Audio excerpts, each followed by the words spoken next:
Have you ever wanted to play hide and seek, but you don't have the money to invest in proper gear? Well, this is the tutorial for you because we are doing invisibility cloaks, which is something I've done before, but this time it's different because we're doing this kind of colorful, almost glassy approach to it, inspired, of course, by Gabe's renders, who did it using the light path node and a bunch of shit that we're not going to be touching.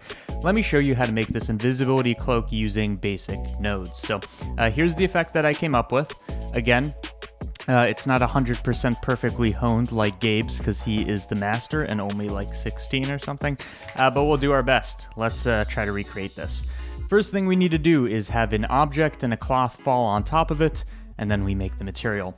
In fact, that first part's the easiest, right? So we have a monkey. I'm going to have subsurf level 2, so that was control 2 is what I did to add that subsurf of level 2.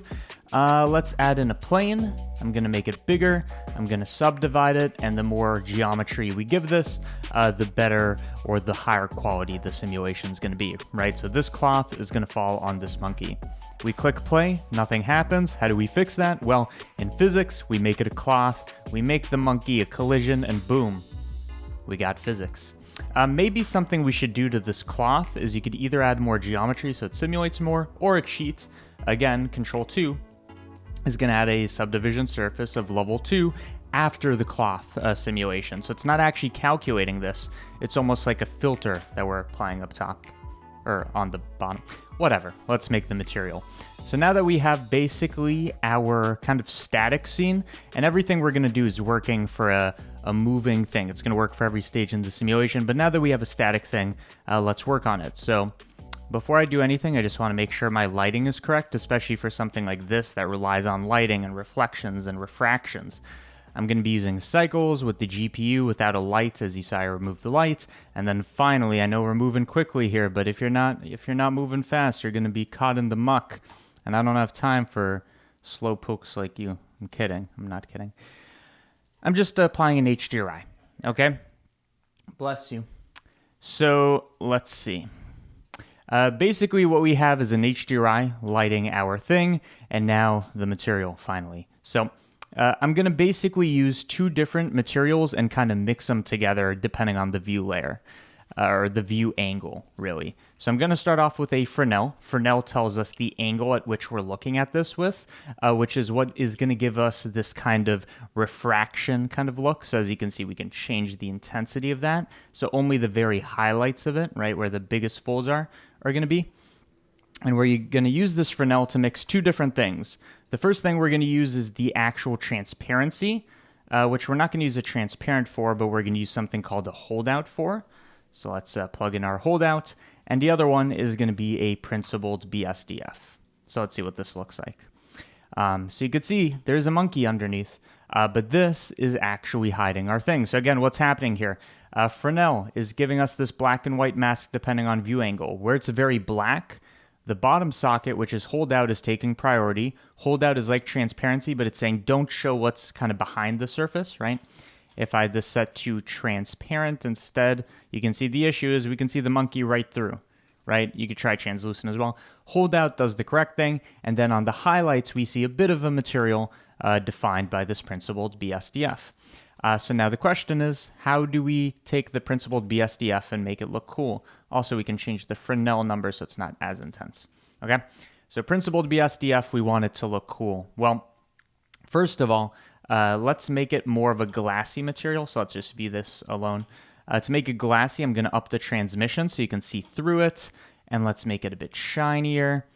And I think I like the look of that. So already we're getting something that's a bit more the way I want it. And again, you can play with the Fresnel until you get the look you want, just so you can barely see the outline of the monkey. And the second thing I want to do is have all the glowing emissive layers. So let's try that right here. So I'm going to use a emissive red, and wow, that is very intense. So basically, we have this cloth that's transmissive, but it's also glowing, but the glowing is too intense, so you can kind of see everything. So what I'm going to do is the same trick. I want it to glow, but not everywhere. We could use a Fresnel to control that. Put that in the emission strength, and let's see what that looks like.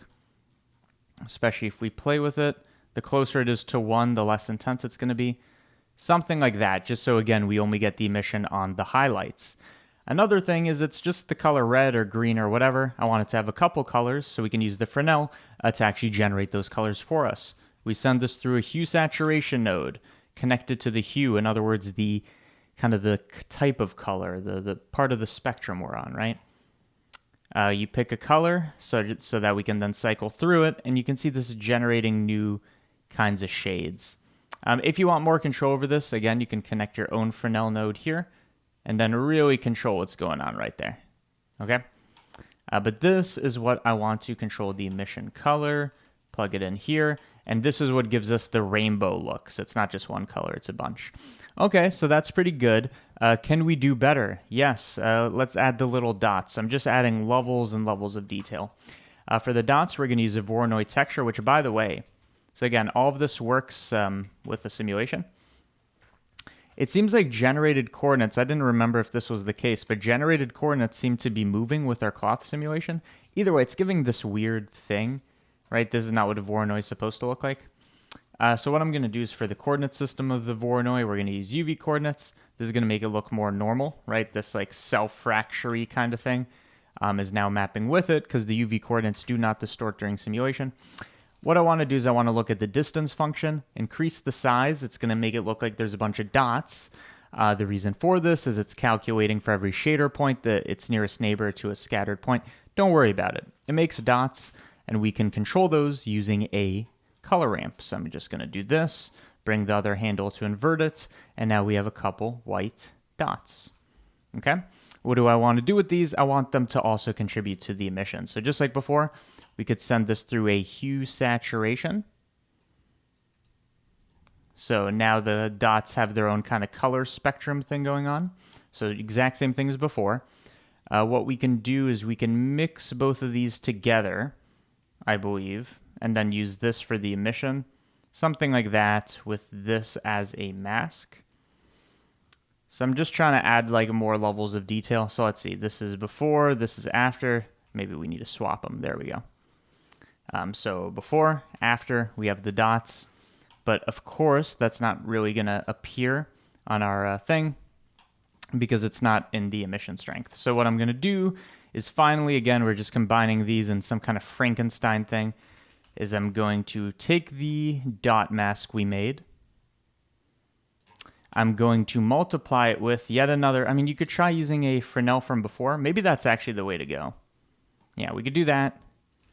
Then we add it to the emission strength. And let's see if that gives a clear enough thing. So you can't really tell. So maybe what I can do is multiply this again by some large scalar. And now the dots are quite apparent. Okay? And we can make those dots even smaller. So there's more of them. And there you go. You can see all these dots here.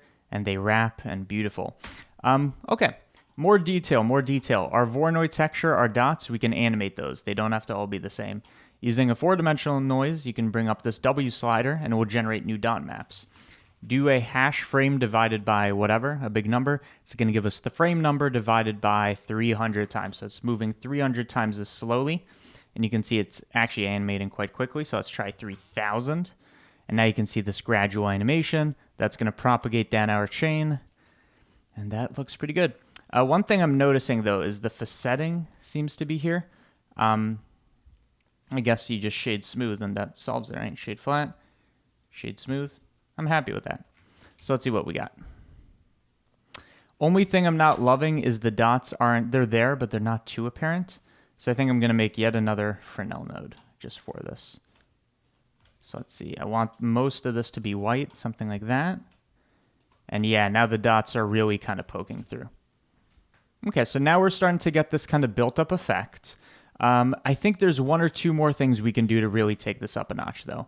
First of all, kind of unrelatedly, I'm going to add a shadow catcher, just so we can see what's going on. Like where it's here, we can make that a bit higher and make that part of the simulation. Why not? We'll make that a collision, and now it should collide with the ground as well. Okay. I'm thinking let's add one more level of detail that will really take it up a notch, right? Because basically everything we have is different mixes, different combinations of things, mixed with a bunch of Fresnel nodes, right? Nothing special. You're going to notice, though, for every one of these Fresnel nodes, we have a normal socket. a normal socket. So if we can manipulate the normal, we can add another level of detail. And it turns out we can. So let's take the normal and use the normal coordinates. Nope, that's not that. This is a new feature in Blender. I'm still not used to it. So we're going to use coordinates, normal, perfect.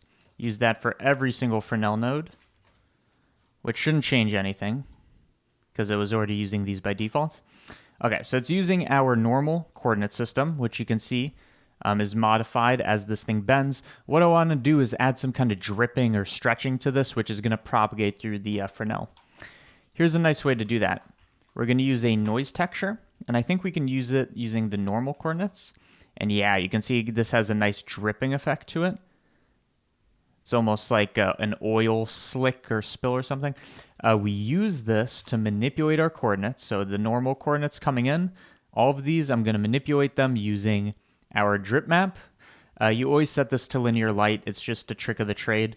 It's a great way to combine and add noise to a coordinate system. Don't worry about the specifics. But you can see these highlights from before, they're getting more intense. Let's see a Fresnel. So this is it without. It's just showing the highlights. And then with, we're getting all these banding effects. So let's see what that looks like. So here's without. Especially look at the highlighted areas. And here's with. It's just going to add a bunch of color to it. So let's see. Yeah, there we go. And maybe keep it a bit tasteful. This, by the way, is also something you can animate with the seed. As you can see, it has a nice effect. So let's try hash frame divided by, let's try 300. That might be too fast. No, for this, it seems okay. If anything, it seems a bit slow. 200. So I think this is kind of the essence of our invisibility cloak. A fun thing, and by the way, don't forget, we do have a monkey underneath here. You could use this to outline any object. But one thing I think we can do to add a bit of interest, let me actually save it, is let's give this thing a bit of thickness. We'll see what that looks like. Might work, might not. So I'm adding a solidify at the very end of this chain, which is going to give it a bit of thickness. By the way, let's try auto smoothing our normals. Okay, let's see if this makes or breaks the effect. So here is without, and here's with. It's almost like solidify makes the layer weight, the Fresnel, like not operate the same, which I would believe if that's the truth. But it's up to you whether or not you want to add this solidify. It does give the cloth thickness, which, you know, in modern culture, thickness is desirable. So let's see, the thing falls, and yeah, you could see there's a bit of a lip there. So it's up to you whether or not you want this. But I guess one last thing, I'm just going to disable it for now. One last thing I should say is in the original animation, we had this whole thing, it looks rainbowy, whatever, and then everything disappears, so it becomes 100% invisible.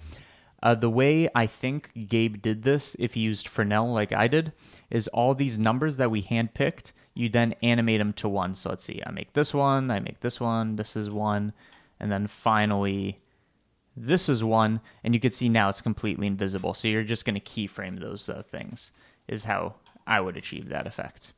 Either way, though, that's kind of the essence of it. Let's try just swapping out the object just to make sure that it works. So I'll do a donut like that, make that donut a collision, and there you go. You can see how this effect looks different for different stuff. So hopefully you guys learned something from this tutorial. Was I recording? I was. This was actually a quick one. Thank you guys for watching. I always save this at the end, but if you want to get the blend files, you want early access to stuff, etc., Patreon, way to do that. Is the way to do that. There's a link in the description. And let me tell you about it for a second because I've earned your attention and your time over the last like 14, 15 minutes. So if you want to support these free tutorials, this shit that you can just leech off of and get for free on this and CG Matter, the best way to fund it and keep it this way is clicking that link in the description. You get 3 things in return. 1, early access to tutorials. You could have seen this video a day, in this case, 2 to 3 days early, I think, for this one. Still available for free eventually, but you could see it early. Exclusive, we'll get there, but the blend files is the second big one.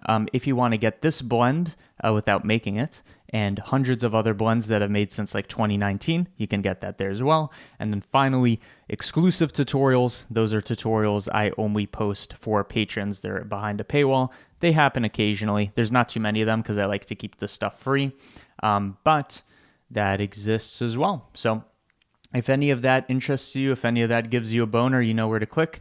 And thank you guys so much for watching, for learning, and go make those invisibility cloaks and play hide and seek. Goodbye.